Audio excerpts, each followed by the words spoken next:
नमस्ते।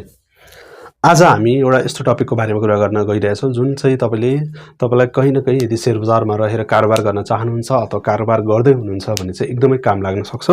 र मलाई यो टपिकको बारेमा धेरै साथीहरूले कमेन्टमा र इनबक्समा सोधिराख्नुहुन्छ कि सर हामीले शेयर सेल गर्यौँ तर बेचिसकेपछि चाहिँ अब के गर्ने होला? के प्रोसेस छ? अब हामीले आफ्नो मेरो शेयरमा गएर के गर्नुपर्छ हैन? कसरी त्यसलाई ट्रान्सफर गर्ने यावत कुराहरू चाहिँ सोधिराख्नुहुन्छ। सो यो टपिक चाहिँ यदि तपाईलाई पनि यो टपिकको बारेमा जान्न मन छ अथवा यो टपिकको बारेमा डिटेलमा बुझ्न मन छ भने यो भिडियो एकदम अन्त्यसम्म हेर्नु होला। यसमा रहेर हामीले चाहिँ पहिलो कुरा तपाईले शेयर सेल गरिसकेपछि चाहिँ के प्रोसेस अपनाउनु पर्छ र के स्टेप युज गरेर तपाईले त्यो शेयरलाई ट्रान्सफर गर्न सक्नुहुन्छ र यदि त्यो स्टेप चाहिँ फलो गरिएन अथवा तपाईले टाइममा शेयर ट्रान्सफर गर्नु भएन भने चाहिँ के समस्या आउन सक्छ त्यसको बारेमा चाहिँ कुरा गर्नेछौँ। सो यदि तपाई शेयर बेचिसकेपछि चाहिँ के गर्नुपर्छ र कसरी ट्रान्सफर गर्नुपर्छ भन्ने कुरामा अन्योन्य हुनुहुन्छ अथवा जान्न चाहनुहुन्छ भने चाहिँ यो भिडियो अन्त्यसम्म चाहिँ हेर्नु होला। र त्यसको लागि चाहिँ हामी चाहिँ के गर्छौँ भने पहिला मेरो शेयरको ड्यासबोर्डमा चाहिँ जान्छौँ, किनभने शेयर बेचिसकेपछि चाहिँ हामी आउनुपर्ने भनेको फर्स्ट ठाउँ मेरो शेयर नै हो। सो मेरो शेयरमा लागौँ। अब गुगलमा गएर तपाईले मेरो शेयर सर्च गर्नु पर्यो। मेरो शेयर सर्च गरिसकेपछि चाहिँ यहाँ हेर्न सक्नुहुन्छ फर्स्ट लिङ्क आउँछ, यो मेरो शेयर लगइन गर्नु पर्यो है। र मेरो शेयरमा यहाँ हेर्न सक्नुहुन्छ तपाईको आफ्नो डिपी आइडी सर्च गर्नु। मैले मानम न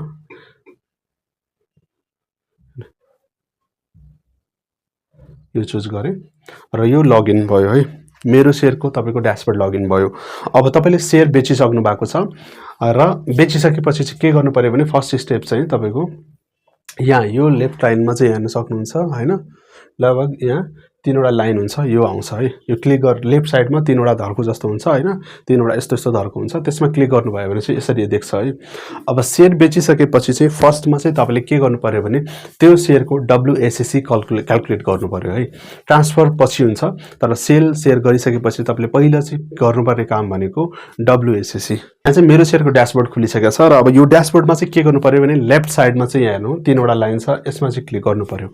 यो क्लिक गरिसकेपछि चाहिँ अब हामीले शेयर सेल गरिसकेका छौँ र जुन शेयर हामीले सेल गरेको छौँ त्यसमा चाहिँ के हुन्छ भने नियमअनुसार हामीले प्रफिट कमाएको छ भने ट्याक्स तिर्नुपर्ने हुन्छ सरकारलाई र लसमा छ भने ट्याक्स तिर्नु पर्दैन। त्यसको लागि चाहिँ के गर्नुपर्छ सुरुमा भने तपाईँ यहाँ माई पर्चेस सोर्समा जानु पर्यो। भनेपछि पहिला चाहिँ माई पर्चेस सोर्समा जाने। अब तपाईँले माई पर्चेस सोर्समा गइसकेपछि चाहिँ यहाँ पर्चेस सोर्स छ, एउटा माई होल्डिङ छ, एउटा WACC छ है।